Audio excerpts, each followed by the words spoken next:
ಹಾಂ, ವಿದ್ಯಾರ್ಥಿಗಳು ಬಿಡಿಸ್ರಿ. ಇದು 71ನೇ ಪ್ರಶ್ನೆ. ಸರಿಯಾಗಿ ತಿಳ್ಕೊಂಡು ಚೆಂದಂಗೆ ಬಿಡಿಸ್ರಿ. ಬಿಡಿಸೋದಾದ್ರಿಂದ ವಿಡಿಯೋ ಆನ್ ಮಾಡಿರಿ. ನಾ ಈಗ ಲಕ್ಷ ಕೊಟ್ಟು ನೋಡ್ರಿ. ನಾ ಇದನ್ನು ಹೆಂಗೆ ತಿಳ್ಕೊಬೇಕು ಅನ್ನೋದು ಹೇಳ್ತೀನಿ ನೋಡ್ರಿ.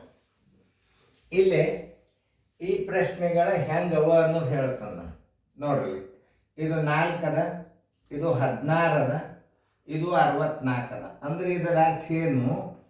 ಇದು 4 ಅಂದರೆ ಇದು 4 ಗುಂಡ್ಲೆ, ಇದು ಒಂದರಲ್ಲೇ, ಇದು ಸ್ಕ್ವೇರ್, ಇದು ಇದು ಇದು 4ರ ಸ್ಕ್ವೇರ್ ಅಂದರೆ ಇದರ ಸ್ಕ್ವೇರ್ ಮಾಡ್ಯಾನ. ಇದು 4 ಗುಂಡ್ಲೆ 1, 4 ಗುಂಡ್ಲೆ 1 ಇದು ಇದು 4ರ ಸ್ಕ್ವೇರ್, ಇದು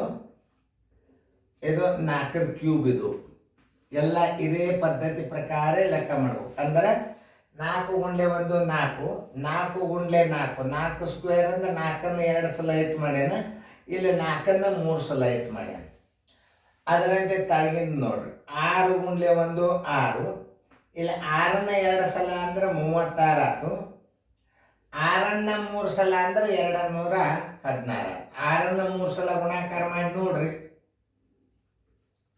ಇನ್ನು 8 ಒಂದಲೇ 8, 8ಅನ್ನು 2 ಸಲ ಗುಣಾಕಾರ ಮಾಡಿದ್ರೆ 8 8 64, 8ಅನ್ನು 3 ಸಲ ಗುಣಾಕಾರ ಮಾಡಿದ್ರೆ 512. ಇದು ಸ್ಕ್ವೇರ ಕ್ಯೂಬ.